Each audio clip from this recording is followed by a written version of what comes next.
Allahu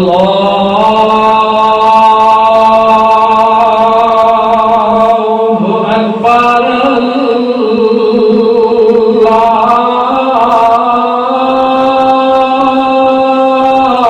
Allahu Akbar.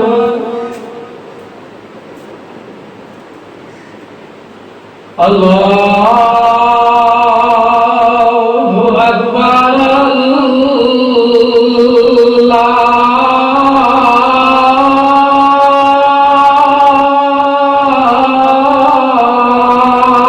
Allahu Akbar.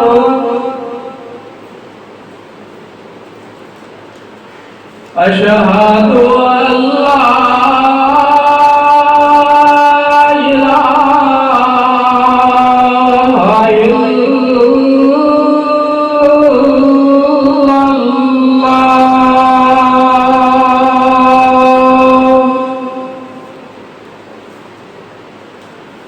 Asyhadu an la ilaha illallah.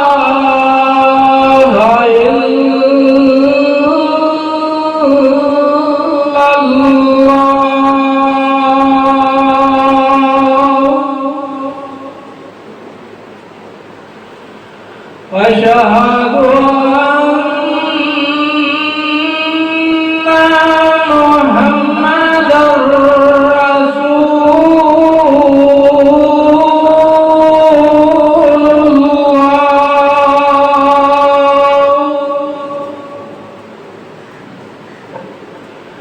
Asyhadu anna Muhammadar Rasulullah.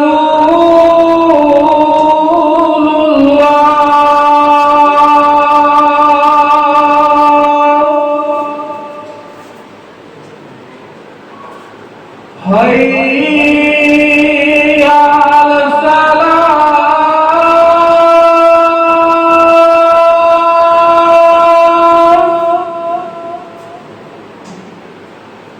Hayya 'alas salah.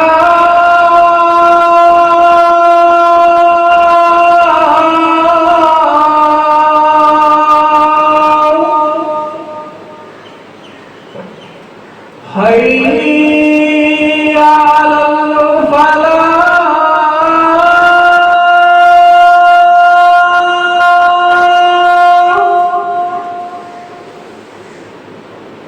Hayya 'alal falah.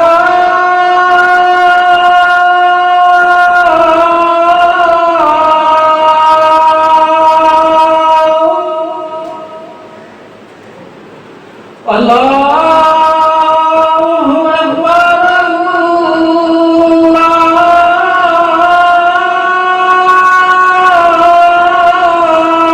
Allahu Akbar. La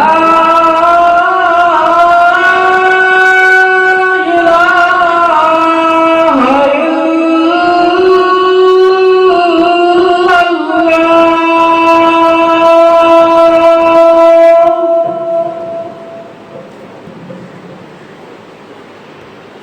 Alhamdulillah nahmaduhu wa nasta'inuhu wa nastaghfiruh wa nu'minu bihi wa natawakkalu alayhi wa na'udzu billahi min shururi anfusina min sayyi'ati a'malina man yahdihillahu fala mudilla lahu wa man yudlilhu fala hadiya lahu wa nashhadu an la ilaha illallah wa nashhadu anna Muhammadan 'abduhu wa rasuluh. يا أيها الذين آمنوا اتقوا الله حق تقاته ولا تموتن إلا وأنتم مسلمون. يا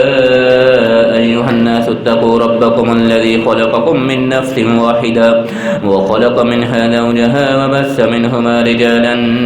كثيرا ونساء واتقوا الله الذي تساءلون به والأرحام إن الله كان عليكم رقيبا يا أيها الذين آمنوا اتقوا الله وقولوا قولا سديدا يصلح لكم أعمالكم ويغفر لكم ذنوبكم ومن يطع الله ورسوله فقد فاز فوزا عظيما اللهم صل على محمد وعلى آل محمد كما صليت على إبراهيم وعلى آل إبراهيم إنك حميد مجيد اللهم بارك على محمد وعلى آل محمد كما باركت على إبراهيم وعلى آل إبراهيم إنك حميد مجيد رب اشرح لي صدري ويسر لي أمري واحلل عقدة من لساني يفقه قولي اللهم رب زدنا علما رب زدنا علما رب زدنا علما أما بعد فإن خير الحديث كتاب الله فإن خير الهدي هدي محمد صلى الله عليه وسلم وشر الأمور محدثاتها وكل محدثة بدعة وكل بدعة ضلالة وكل ضلالة في النار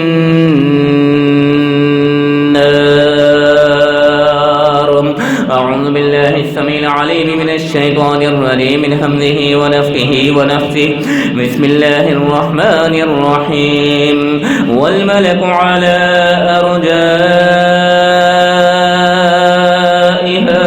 ويحمل عرش ربك فوقهم يومئذ ثمانية يومئذ تعرضون لا تخفى منكم خافية فأما من أوتي كتابه بيمينه فيقول هاؤم اقرءوا كتابي إني ظننت أني ملاق حسابي فهو في عيشة راضية في جنة عالية صدق الله العظيم وصدق رسوله النبي الكريم ہر قسم کی حمد و ثنا اللہ وحدہ لا شریک کی ذات ببرکت کے لیے خاص انگین لاتعداد اور بے شمار درود و سلام ہوں آقا کائنات سرور کائنات امام کائنات امامنا فی الدنیا و امامنا فی الآخرہ جناب محمد الرسول اللہ صلی اللہ علیہ وسلم کی ذات گرامی پہ اللہ جل جلالہ کی لاکھوں نہیں کروڑوں نہیں بلکہ بے شمار لا تعداد اور بے حد و حساب رحمت نازل ہوں ان پاک پاس نفوس قدسیہ پہ کہ ان کی شب و روز کی محنت کی بدولت آج تقریباً 1500 سال کا طویل ترین عرصہ گزرنے کے باوجود بھی اللہ کا دین ہمارے درمیان بالکل صحیح و سالم اور بے عیب موجود ہے وہ پاس نفوس قدسیہ کا صاحب شرف صلی اللہ علیہ وسلم کے شاگرد حضرات صحابہ کرام رضوان اللہ علیہم اجمعین کی پاکیزہ اور اطہر جماعت ہو یا ان کے شاگرد تابعین اعظام ہو تبع تابعین ہو محدثین اعظام ہو ائمہ کرام ہو فقہاء اعظام ہو مجتہدین اسلام ہو محققین اسلام ہو منصرین اسلام ہو مجاہدین اسلام ہو شہداء اسلام ہو صوفیاء اعظام ہو بزرگان دین ہو شعراء اعظام ہو ادباء کرام اے مولا کریم اے مقلب القلوب اے دلوں کے بھید کو جاننے والے جس نے بھی تیرے دین حنیف کی خاطر خلوص سے نیت سے جو بھی محنت کی ہو اس کی اس محنت و کاوش کو اپنی بارگاہ میں قبول و منظور فرماتے ہوئے ان کے لیے توشہ آخرت بنانے کے ساتھ ساتھ ان کے لیے ذریعہ نجات بنانے کے ساتھ ساتھ ہم خاک کی ساروں کو ہم گناہ گاروں کو ہم سیاہ کاروں کو ان کے نقشہ قدم پہ چلنے کی توفیق عطا فرما آمین یا رب العالمین بعد حمد و ثنا حضرات سامعین مکرم، اللہ ذو الجلال والاکرام کا کلام قرآن مجید، فرقان حمید اور پیارے پیغمبر علیہ الصلاۃ والسلام کے فرامین، احادیث مبارکہ اور آپ کی تعلیمات، احکام و تعلیمات سے بری پڑی ہے۔ حضرات، ہم نے رمضان المبارک سے قبل عادات پہ مشتمل، مختلف عادات پہ مشتمل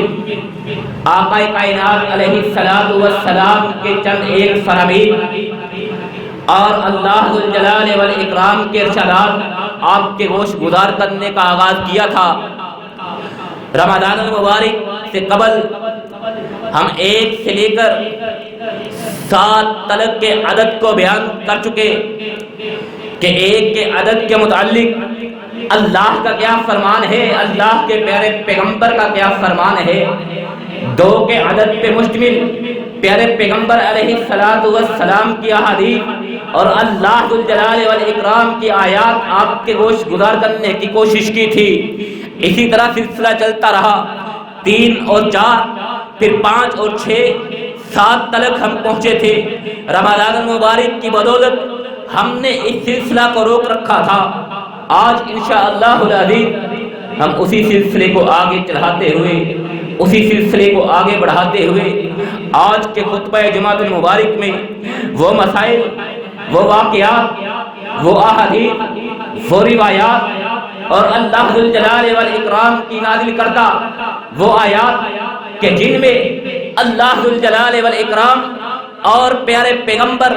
جناب محمد الرسول اللہ صلی اللہ علیہ وسلم نے 8 کے عدد کو بیان کیا ہے۔ ان میں سے چند ایک کا تذکرہ آپ کے گوش گزار کرنے کی کوشش کرتے ہیں۔ حضرات، وہ مسائل و واقعات جو شریعت میں 8 کے عدد کے ساتھ ہم تک پہنچے، حضرات وہ کون سے ہیں؟ آپ نے آغاز میں سورہ حاقہ کی آیات سماعت فرمائی۔ اللہ ذو الجلال والاکرام سورہ حاقہ میں ارشاد فرما رہے، والملک علی ارجائها ویحمل عرش ربک فوقہم یومئذ ثمانیہ۔ حضرات، 8 کے عدد کو بیان کرنا مقصود ہے۔ اللہ ذو الجلال والاکرام کا فرمان کہ والملک علی ارجائها، کہ اس روز فرشتے آئیں گے، وَيَحْمِلُ عَرْشَ رَبِّكَ، اور تمہارے رب کے عرش کو تھام لیں گے، اٹھا لیں گے، فوقہم، اپنے سروں پہ، یومئذ ثمانیہ، اس دن وہ 8 فرشتے ہیں۔ یعنی جو فرشتے، جن فرشتوں نے اللہ کے عرش کو اٹھا رکھا ہے، یا جو فرشتے بروز قیامت اللہ کے عرش کو اٹھائیں گے، اللہ ذو الجلال والاکرام اس آیت میں ان کے بارے میں گفتگو فرما رہے، ان کی تعداد کے بارے میں بتلا رہے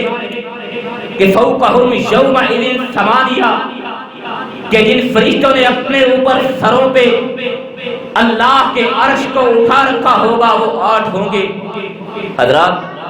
اللہ ذو الجلال والاکرام کے عرش کو اٹھانے والے 8 فرشتے ہیں،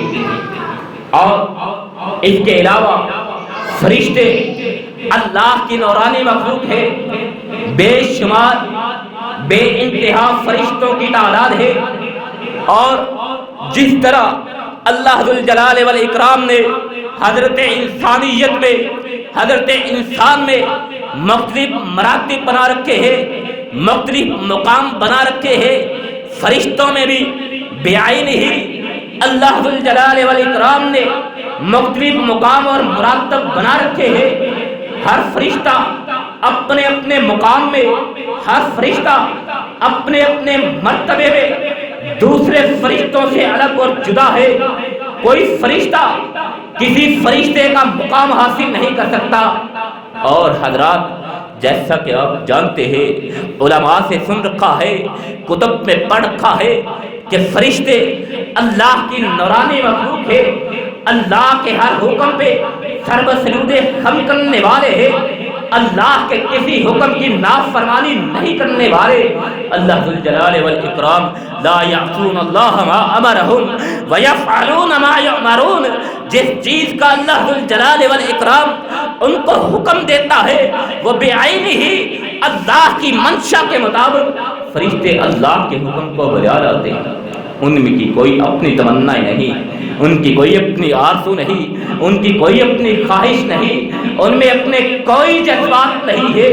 صرف اور صرف اللہ کے حکم کی فرما برداری کرنا یہ ان کی زندگی کا مقصد ہے، یہی ان کی حیات ہے۔ حضرات بات کہیں اور نہ نکل جائے، قیامت کے روز اللہ کا عرش جو اٹھانے والے فرشتے ہیں، اللہ ذو الجلال والاکرام نے ان کی تعداد بتلائی ہے کہ وہ 8 فرشتے ہوں گے، اور فرشتے اللہ کی نورانی جماعت ہے۔ اللہ نے فرشتوں کو مختلف کاموں میں لگا رکھا ہے، اور فرشتوں میں بھی جیسا کہ عرض کیا مراتب اور مقام ہے۔ سب سے افضل مقام جس طرح انسانیت میں سرور کائنات جناب محمد الرسول اللہ صلی اللہ علیہ وسلم کا ہے، اس سے بڑھ کے کائنات میں کسی انسان کو یہ مقام حاصل نہیں ہے۔ آپ علیہ السلام سے بڑھ کے کسی کی شان ایسی نہیں ہے۔ بعینہ فرشتوں میں حضرت جبرائیل امین علیہ السلام کو اللہ ذو الجلال والاکرام نے فرشتوں میں وہی مقام عطا کر رکھا ہے جو پیارے پیغمبر جناب محمد الرسول اللہ صلی اللہ علیہ وسلم کو انسانوں میں عطا کر رکھا ہے، یعنی آقا کائنات علیہ السلام کی ہمسری کرنے والا کوئی نہیں۔ اسی طرح جبریل امین علیہ السلام کی ہمسری کرنے والا بھی کوئی نہیں، اور جبریل امین علیہ السلام کا منصب یہ ہے، ان کی ذمہ داری یہ ہے کہ اللہ کے احکامات، اللہ کے فرامین، اللہ کی آیات، اللہ کی نشانیاں اللہ کے انبیاء تک پہنچاتے ہیں، اور یہی جبریل امین علیہ السلام کا کام ہے۔ حضرات فرشتے اللہ کی نورانی مخلوق، ان کی جسامت، ان کا قد و قامت، ان کی ہیبت کس قسم کی ہوگی حضرات کوئی انسانی آپ اس کا تصور نہیں کر سکتے۔ آج تک کسی نے جن کو دیکھا ہو تو بتلائے جن کس طرح کا ہوتا ہے۔ آج تک اگر انسان نے کسی نے سمندر کی گہرائیوں میں موجود مخلوقات کو دیکھا ہو تو بتلائے کس طرح کی مخلوقات ہے۔ زمین کی گہرائیوں میں، اندھیروں میں، پانیوں میں جو اللہ کی مخلوقات بستی ہے، بتلائے وہ کیسی ہو سکتی ہے۔ فضا میں چلے جائیے، ستاروں میں چلے جائیے، کہکشاؤں میں چلے جائیے، حضرات کس کس کی بات کی جائے، سورج کی بات کی جائے، چاند کی بات کی جائے، ستارے کی بات کی جائے، فلکیات کی بات کی جائے، حضرات اللہ ذو الجلال والاکرام کی مخلوقات بے انتہا ہے۔ کوئی مخلوق کسی دوسری مخلوق کا مقابلہ نہیں کر سکتی، اور کوئی مخلوق کسی دوسری مخلوق کے متعلق اندازہ نہیں کر سکتی وہ کس قسم کی مخلوق ہے۔ بعینہ فرشتوں کے بھی یہی حالات ہے۔ حضرت سنن ابی داؤد میں روایت ہے، حضرت جابر بن عبداللہ رضی اللہ تعالی عنہ بیان کرتے ہیں کہ پیارے پیغمبر علیہ السلام نے ارشاد فرمایا، اذن بی ان احدث عن ملک من ملائکۃ اللہ من حملۃ العرش انما بین شحمۃ اذنہ الی عاتقہ میسرۃ 700 عام۔ پیارے پیغمبر علیہ السلام ارشاد فرما رہے، سنن ابی داؤد کی روایت ہے، حضرت جابر بن عبداللہ جلیل القدر صحابی رضی اللہ تعالی عنہ بیان فرما رہے کہ اللہ کے پیارے پیغمبر علیہ السلام نے ارشاد فرمایا، اللہ کے عرش کو اٹھانے والے 8 فرشتے ہیں۔ اللہ نے 8 فرشتوں کو مقرر کر رکھا ہے کہ جن کی ذمہ داری اللہ کے عرش کو تھامنا ہے، اللہ کے عرش کو اٹھانا ہے۔ ان فرشتوں میں سے اللہ ذوالجلال والاکرام نے مجھے اجازت دی ہے اذن بی ان احدث عن ملک من ملائکۃ اللہ من حملۃ العرش کہ میں اللہ کے عرش کو اٹھانے والے فرشتوں میں سے ایک فرشتے کا ذکر کروں۔ اللہ ذوالجلال والاکرام نے مجھے اس چیز کی اجازت دے رکھی ہے۔ یعنی پیارے پیغمبر علیہ الصلوۃ والسلام ارشاد فرما رہے کہ ان فرشتوں نے اللہ کے عرش کو اٹھا رکھا ہے، ان میں سے ایک کے متعلق بتلانے کی اجازت اللہ ذوالجلال والاکرام نے مجھے دے رکھی ہے۔ حضرات اس کی جسامت کے متعلق، اس کی قد و قامت کے متعلق پیارے پیغمبر علیہ الصلوۃ والسلام کا ارشاد سماعت فرمائیے، فرمایا انما بین شحمۃ اذنہ الی عاتقہ، انما بین شحمت اذنہ الی عاتقہ، کہ اس کی کان کی لو سے، یعنی کان کا جو نچلا نرم حصہ ہے وہاں سے لے کر الی عاتقہ اس کے کندھے تلک کتنا فاصلہ ہے؟ میسرۃ 700 عام، میسرۃ 700 عام، 700 سال کی مسافت تلک، 700 سال کی مسافت کے برابر اللہ کے عرش کو اٹھانے والے فرشتے کا کان کے لو سے لے کر کندھے تلک کا فاصلہ ہے۔ حضرات فرشتے کے باقی وجود کا اندازہ آپ لگا لیجئے، اگر اعداد و شمار میں آپ ماہر ہیں، اگر اعداد و شمار میں آپ کر سکتے ہیں تو آپ اس کی جسامت کا تصور ذہن میں لے آئیے۔ پیارے پیغمبر علیہ الصلوۃ والسلام نے ارشاد فرما دیا اللہ کے عرش کو اٹھانے والے فرشتوں میں سے ایک فرشتے کا کان کی لو سے لے کر اس کے کندھے تلک جو اتنا فاصلہ ہے، 700 سال تلک انسان مسلسل سفر میں رہے، مسافت طے کرتا رہے، 700 سال کے بعد انسان جہاں پہ پہنچتا ہے اللہ کے عرش کو اٹھانے والے فرشتے کے کان کی لو سے لے کے کندھے تلک کا اتنا فاصلہ ہے۔ حضرات اللہ ذوالجلال والاکرام نے اپنے ان ملائکہ کو، اپنے ان فرشتوں کو اپنی بندگی، اپنی عبادت کے لیے، اپنے حکم کی بجا آوری کے لیے پیدا کر رکھا ہے، اور وہ اللہ کے ہر حکم پہ سر تسلیم خم کرتے ہوئے لا یعصون اللہ ما امرہم ویفعلون ما یؤمرون کی تفصیل بنے بیٹھے ہیں۔ حضرات اللہ کے ملائکہ کا تصور کرنا، اللہ کے فرشتوں کا تصور کرنا، ایک ایک فرشتے کی جسامت، ایک ایک فرشتے کا قد و قامت، حضرات انسانی علم میں اتنی سخت نہیں ہے، انسانی فہم میں اتنی سخت نہیں ہے، انسانی علم اس قابل نہیں ہوا کہ اللہ کے ملائکہ کے صفات کو، اللہ کے ملائکہ کی شکل و صورت کو بیان کر سکے، جے جا کہ اللہ ذوالجلال والاکرام کے متعلق بیان کرنا۔ حضرات ہم آج کے عدد کو بیان کرتے ہیں، اپنے موضوع پہ رہتے ہیں۔ پہلی بات جو آپ کے گوش گزار کی کہ اللہ کے عرش کو اٹھانے والے 8 فرشتے ہیں، اور ان فرشتوں میں سے ایک فرشتے کے کان سے لے کے کندھے تلک کا جو فاصلہ ہے وہ 700 سال کی مسافت کے برابر ہے۔ حضرات یہاں پہ بیان کرنے کا مقصد آج کے عدد کو ہے کہ پیارے پیغمبر علیہ الصلوۃ والسلام اور اللہ ذوالجلال والاکرام نے آج کے عدد کو یہاں پہ بیان فرمایا۔ اسی طرح اللہ ذوالجلال والاکرام نے سورہ انعام میں قربانی کے جانوروں کے متعلق حکم دیا ہے، سورہ انعام میں قربانی کے جانوروں کے متعلق ارشاد فرمایا ہے، اور حضرات وہ بھی 8 جانور۔ سورہ انعام 142 سے لے کر 144 تک جو آیات ہیں ان میں اللہ ذوالجلال والاکرام حلال جانوروں میں سے قربانی کے جانوروں کے متعلق بیان فرما رہے ہیں۔ حلال جانور اور بھی ہیں،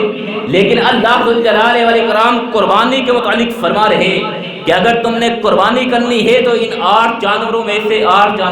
کرنا ہوگی، اور وہ کون سے ہیں؟ وَمِنَ الْأَنْعَامِ حَمُولَةٌ وَفَرْشًا كُلُوا مِمَّا رَزَقَكُمُ اللَّهُ وَلَا تَتَّبِعُوا خُطُوَاتِ الشَّيْطَانِ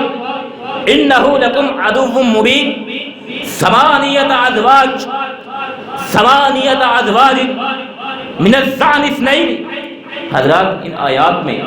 اللہ ذو الجلال والاکرام قربانی کے متعلق بیان فرما رہے. اور بھی جانور حلال ہیں، لیکن اگر قربانی کرنی ہے کن جانوروں کی کرنی ہے؟ اونٹ ہو چاہے وہ نر ہو یا مادہ اس کی قربانی کی جا سکتی ہے. گائے ہو چاہے وہ نر ہو یا مادہ اس کی قربانی کی جا سکتی ہے. بھیڑ ہو چاہے وہ نر ہو یا مادہ اس کی قربانی کی جا سکتی ہے. اور بکری ہو چاہے وہ نر ہو یا مادہ اس کی قربانی کی جا سکتی ہے. اس کے علاوہ کسی جانور کی، کسی حلال جانور کی قربانی کرنا بھی جائز نہیں ہے. حضرات حلال ہونا اور چیز ہے، جگہ کے حرام کا اہتمام کرنا، حرام کو اللہ کے راستے میں قربان کرنا. اللہ ذو الجلال والاکرام قربانی کا حکم دیتے ہوئے بھی تعداد مقرر فرما رہے ہیں اور پابند کیا جا رہا ہے. پابند بھی کس سے کیا جا رہا ہے؟ آج کے عدد سے کیا جا رہا ہے کہ اگر اللہ کی خوشنودی حاصل کرنی ہے، اللہ کے راستے میں قربانی ادا کرنی ہے، اللہ کا تقرب حاصل کرنا ہے، پھر تمہیں قربانی کرنی ہے تو ان 8 جانوروں کی کرنی ہے. ان 8 جانوروں کے علاوہ کسی دوسرے حلال جانور، چاہے وہ پالتو ہو چاہے وہ غیر پالتو ہو، کسی قسم کا جانور ہو، حلال بھی ہو، اس کی قربانی ہم ادا نہیں کر سکتے. یہ اللہ کا حکم ہے، ہمیں ماننا پڑے گا. اللہ کا حکم ہے، اس کی حکمت میں جانے کی ہمیں کوئی ضرورت نہیں ہے، اس کو کھوجنے کی ہمیں کوئی ضرورت نہیں ہے کہ اللہ نے یہ پابندی صرف ان 8 جانوروں تک ہی کیوں رکھی ہے، دیگر حلال جانوروں کو اللہ نے قربانی سے کیوں روک دیا ہے. حضرات ہمیں اس کو کھوجنے کی ضرورت نہیں ہے. اللہ کا فرمان ہے، سر تسلیم خم ہے. اللہ ذو الجلال والاکرام نے یہ 8 جانور قربانی کے لیے مقرر کیے ہیں. بکری ہے چاہے وہ نر ہو یا مادہ، بھیڑ ہوئے چاہے وہ نر ہے یا مادہ، اونٹ ہے چاہے وہ نر ہو یا مادہ، گائے ہے چاہے وہ نر ہو یا مادہ، ان 8 جانوروں کے علاوہ کسی اور کی قربانی نہیں کی جاتی. حضرات آگے سلسلہ بڑھاتے ہیں، 8 کے عدد کو بیان کرتے ہیں. حضرات 8 کے عدد پہ اللہ ذو الجلال والاکرام کے احکامات بھی ہیں، اللہ ذو الجلال والاکرام کی آیات بھی ہیں، پیارے پیغمبر علیہ الصلوۃ والسلام کے فرامین بھی ہیں. آقا کائنات علیہ الصلوۃ والسلام نے ارشاد فرمایا، بلکہ حضرت ام ہانہ رضی اللہ تعالی عنہا بیان فرما رہی ہیں کہ فتح مکہ کے موقع پہ پیارے پیغمبر علیہ الصلوۃ والسلام ہمارے گھر تشریف لاتے ہیں، تشریف لاتے ہیں. آقا کائنات علیہ الصلوۃ والسلام غسل کا اہتمام فرماتے ہیں. غسل کرنے کے بعد سرور کائنات علیہ الصلوۃ والسلام شکرانے کی نماز ادا کرتے ہیں. شکرانے کی نماز ادا کرتے ہیں. یعنی جب انسان کو کامیابی ملتی ہے، جب انسان کو فتح ملتی ہے، جب فتح و نصرت سے ہم کنار ہوتا ہے، جب کامیاب ہوتا ہے، تو انسانیت کا مقام یہ ہے، انسانیت کا تقاضا یہ ہے وہ عاجزی کا اہتمام کرے، وہ عاجزی اور انکساری کا احترام کرتے ہوئے اللہ ذو الجلال والاکرام کی بندگی کو بجا لائے، شکرانہ ادا کرے، شکرانے کی نماز ادا کرے. جس طرح پیارے پیغمبر علیہ الصلوۃ والسلام کو عظیم ترین فتح حاصل ہوئی، مکہ فتح ہوا ہے، مکہ فتح ہوا ہے، اللہ ذو الجلال والاکرام نے اتنا انعام فرمایا، اتنا احسان فرمایا ہے، تو پیارے پیغمبر علیہ الصلوۃ والسلام نے پھر شکرانہ ادا کیا ہے، شکرانے کی نماز ادا کی ہے. اور وہ نماز حضرت ام ہانہ رضی اللہ تعالی عنہا بیان کرتی ہے وہ 8 رکعات پہ مشتمل تھی. داخل ان النبی صلی اللہ علیہ وسلم داخل بیتہا یوم فتح مکہ فصلی رکعات 8 رکعات ما رأیتہ صلی صلاۃ قط اخفى منها غیر انہ کان یتم الرکوع والسجود. پیارے پیغمبر علیہ الصلوۃ والسلام فتح مکہ کے روز میرے گھر میں تشریف لاتے ہیں اور آ کے فصلی 8 رکعات 8 رکعات ادا کرتے ہیں. ما رأیتہ صلی صلاۃ قط، میں نے نبی علیہ الصلوۃ والسلام کی ایسی نماز،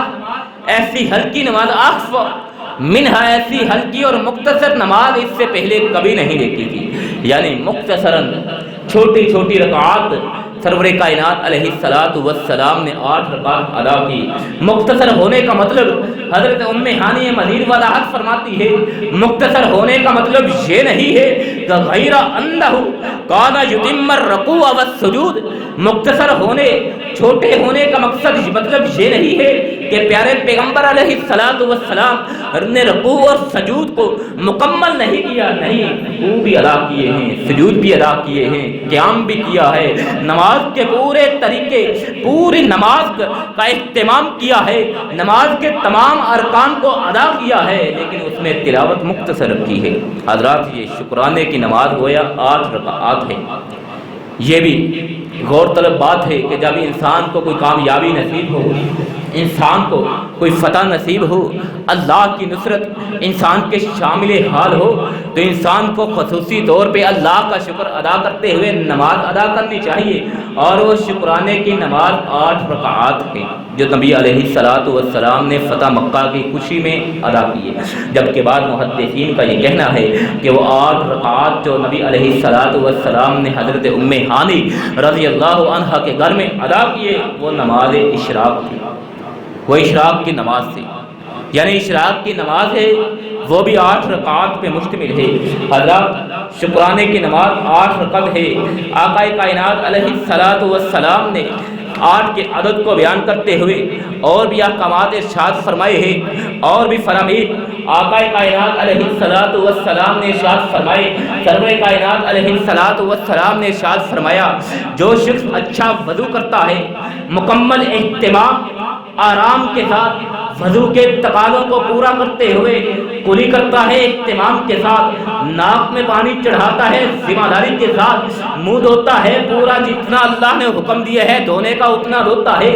بازو دھوتا ہے جتنا پیارے پیغمبر علیہ الصلوۃ والسلام نے دھونے کا حکم دیا ہے اتنے بازو دھوتا ہے، مسح کرتا ہے، پاؤں دھوتا ہے، سرور کائنات علیہ الصلوۃ والسلام کے انداز کو اپناتے ہوئے آقا کائنات علیہ الصلوۃ والسلام کی سیرت سے، آقا کائنات علیہ الصلوۃ والسلام کے عمل سے رہنمائی لیتے ہوئے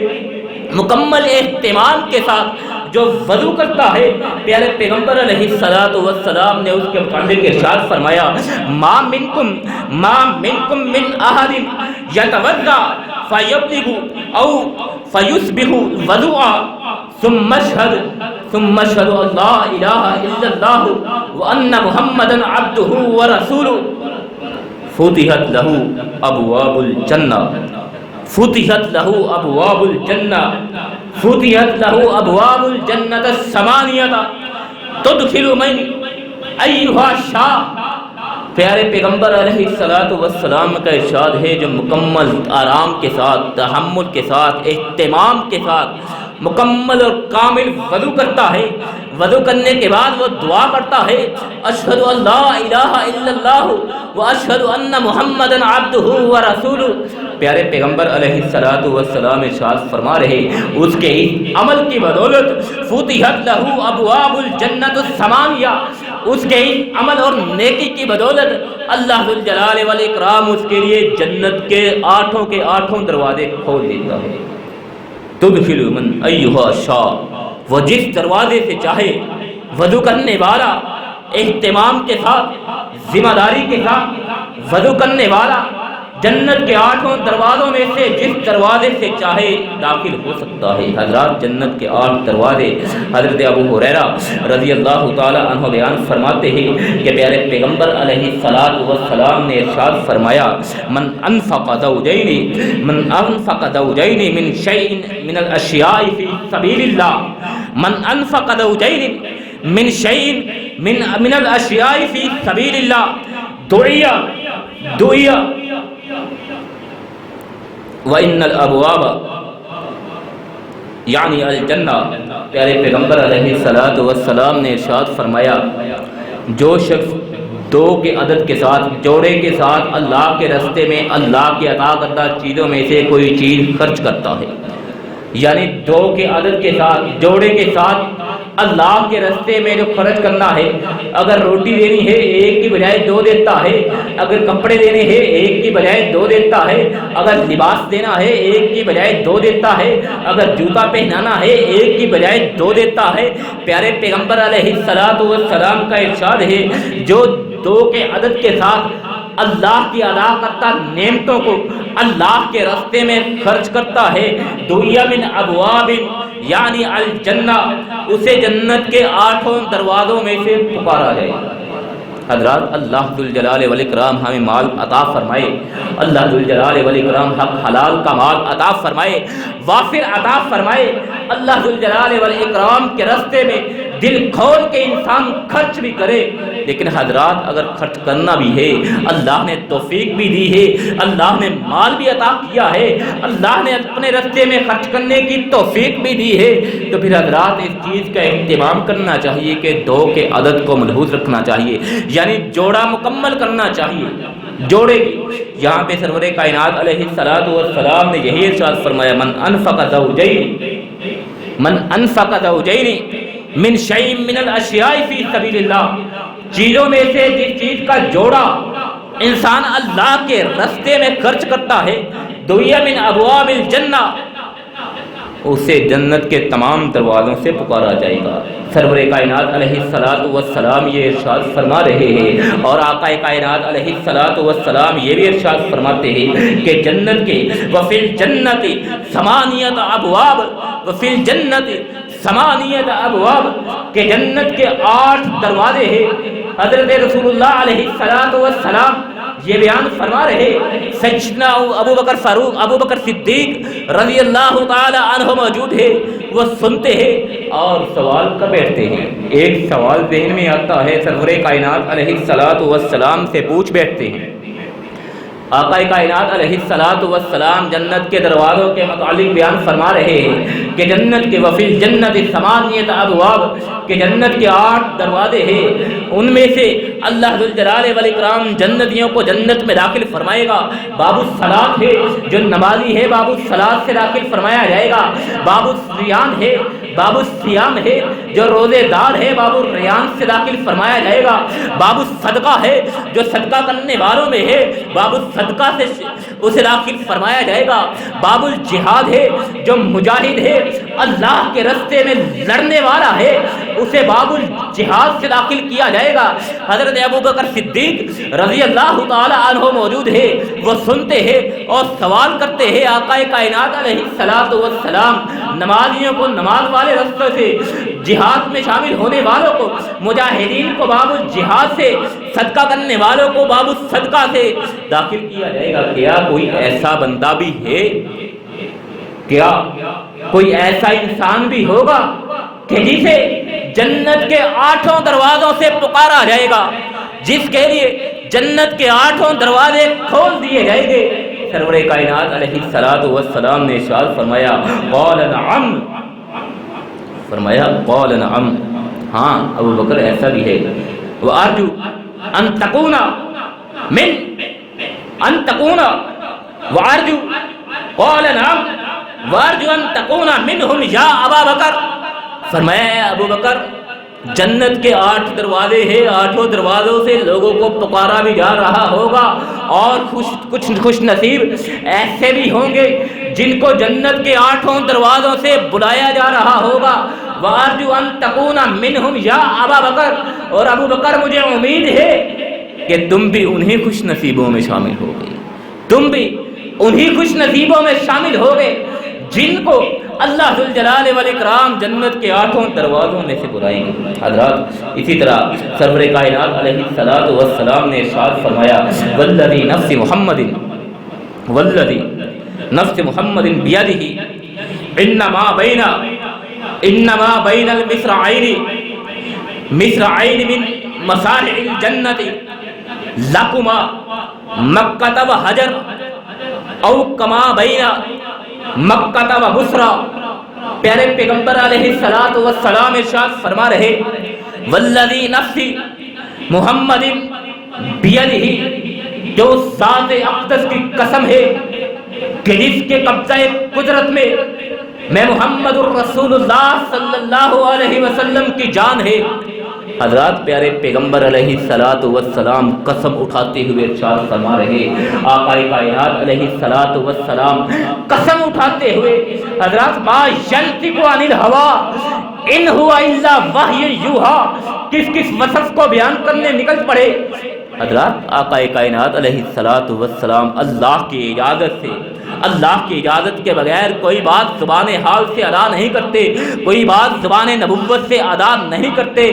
جا کے سرور کائنات علیہ الصلوۃ والسلام قسم اٹھاتے ہوئے، اور قسم بھی اس ذات کی اٹھائے جس کے قبضہ قدرت میں پیارے پیغمبر علیہ الصلوۃ والسلام کی اپنی جان ہو، تو حضرات اس بات کی اہمیت کا اندازہ آپ خود لگا لیجئے کہ اس بات کی اہمیت کتنی ہوگی۔ آقا کائنات علیہ الصلوۃ والسلام نے یہاں پہ بھی یہی بیان فرمایا، والذی نفس محمد بیدہ، اس ذات کی قسم ہے جس کے قبضہ قدرت میں میں محمد الرسول اللہ صلی اللہ علیہ وسلم کی جان ہے، انما بین المصرعین من مصارع الجنہ، انما بین المصرعین من مصارع الجنہ لکما بین مکہ و حجر۔ فرمایا جنت کے دروازوں کا ذکر ہو رہا ہے، جنت کے 8 دروازے بیان کیے جا رہے ہیں، اور کچھ خوش نصیبوں کا بیان کیا جا رہا ہے، کس کس خوش نصیب کو کس کس جنت کے دروازے سے پکارا جائے گا، اور کون سے ایسے خوش نصیب ہوں گے جن کو جنت کے 8 دروازوں سے پکارا جائے گا۔ تو حضرات جنت کے دروازے، اب ذہن میں تصور آتا ہے، اب ذہن میں خیال آتا ہے، آخر اللہ کی وہ جنت، جنت کے وہ 8 دروازے، اتنی مخلوق اللہ نے اس میں داخل کرنی ہے، اتنے انسان اس میں داخل ہونے ہیں، جنت میں اتنے انسانوں نے جانا ہے، آخر وہ جنت کے دروازوں کا فاصلہ کتنا ہوگا، جنت کے دروازے کتنے بڑے ہوں گے، ان کی جسامت کتنی ہوگی۔ حضرات جنت اللہ کے عرش کو اٹھانے والے فرشتے کی آپ نے جسامت کا اندازہ کیا؟ اللہ کا فرمان آپ نے سماعت فرمایا کہ اس کے کان کے نرم حصے، یعنی اس کے کان کی لو سے لے کر اس کے کندھے تلک اتنا فاصلہ ہے کہ انسان 700 سال تک مسلسل مسافت میں رہے، سفر کرتا رہے۔ 700 سال کے بعد انسان جہاں پہ پہنچتا ہے، حضرات کس کی زندگی اتنی ہے؟ 7 کیا 10 نسلیں بیت جاتی ہے، 15 نسلیں بیت جاتی ہے 700 سال میں۔ لیکن اللہ ذوالجلال والاکرام فرماتے ہیں اس اللہ کے عرش کو اٹھانے والے 8 فرشتوں میں سے ایک فرشتے کی حالت یہ ہے کہ اس کے کان کے لو سے لے کے کندھے تلک کا اتنا فاصلہ ہے۔ اسی طرح جنت کا تصور کیا کرنا ہے، جنت کے دروازوں کے متعلق سن لیجئے، پیارے پیغمبر علیہ الصلوۃ والسلام نے قسم اٹھاتے ہوئے ارشاد فرمایا ہے، والذی نفس محمد بیدہ، جو ذات اقدس کی قسم ہے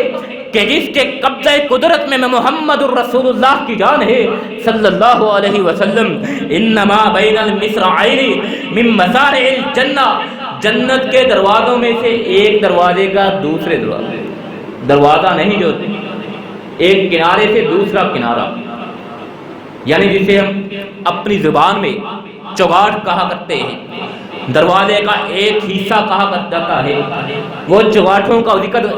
اللہ کے پیارے پیغمبر علیہ الصلوۃ والسلام قسم اٹھاتے ہوئے بیان فرما رہے ہیں کہ جنت کے دروازے کی چوڑائی، ایک دروازے کی چوڑائی اتنی ہے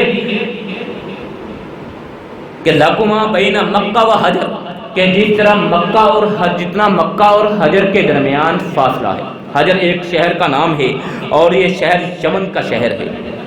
یعنی مکہ سے لے کے حجر تک جتنا سفر ہے، اور حضرات یہ 1160 کلومیٹر بنتا ہے، مکہ سے حجر کا، شام کا علاقہ، شام کا شہر مکہ سے حجر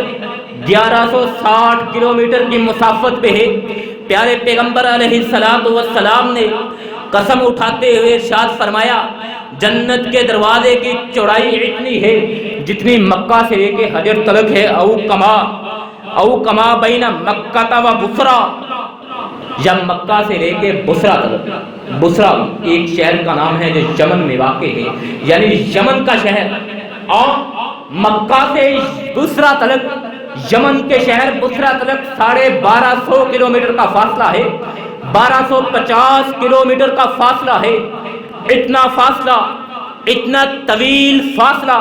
پیارے پیغمبر علیہ السلام نے قسم اٹھاتے ہوئے ارشاد فرمایا جنت کے دروازوں میں کی چوڑائی، ایک دروازوں میں سے ایک دروازے کی چوڑائی اتنی ہے، گویا 1250 کلومیٹر چوڑا، اور اس کی لمبائی کتنی ہوگی اس کا اندازہ آپ خود کر لیجئے۔ آخری بات سماعت کیجئے، بات اختتام کی طرف لے کے جاتے ہیں۔ سرور کائنات علیہ السلام نے کہ ارشادات میں سے 8 کے عدد کو ہم بیان کر رہے ہیں۔ آقا کائنات علیہ السلام نے خواتین کی کچھ صفات بیان فرمائی ہیں، خواتین کی 4 صفات بیان فرمائی، اور ان 4 صفات کا اہتمام کرنے والی خواتین کو خوشخبری دی ہے پیارے پیغمبر علیہ السلام نے کہ وہ جنت کے 8 دروازوں میں سے جس سے چاہے وہ جنت میں داخل ہو سکتی ہے۔ اذا صلت المرأة خمسہا، پہلی صفت نیک عورت کی کہ وہ 5 نمازیں ادا کرنے والی ہو، وسامت شہرہا، رمضان المبارک کے روزے رکھنے والی ہو، وحسنت فرجہا، اپنے عزت اور عصمت کی حفاظت کرنے والی ہو، وعاتت بعلہا، اپنے شوہر کی اطاعت کرنے والی ہو، اپنے شوہر کی فرما برداری کرنے والی ہو۔ سرور کائنات علیہ السلام نے خواتین کی یہ 4 صفات بیان کرنے کے بعد ارشاد فرمایا جو خاتون، جو عورت ان 4 صفات، ان 4 حسنات کا اہتمام کرے گی، اللہ ذوالجلال والاکرام جنت کے 8 دروازوں میں سے 8 دروازے اس کے لیے کھول دیے جائیں گے، 8 دروازوں سے اسے پکارا جائے گا، وہ جس سے چاہے وہ داخل ہو سکتی ہے۔ اسی طرح آقا کائنات علیہ السلام نے 8 کے عدد کو بیان فرماتے ہوئے ارشاد فرمایا ما من مسلم یموت الثلاثة من الولد لم يبلغ الحنت الا تلقوه من ابواب الجنة الثمانية، الا تلقوه من ابواب الثمانية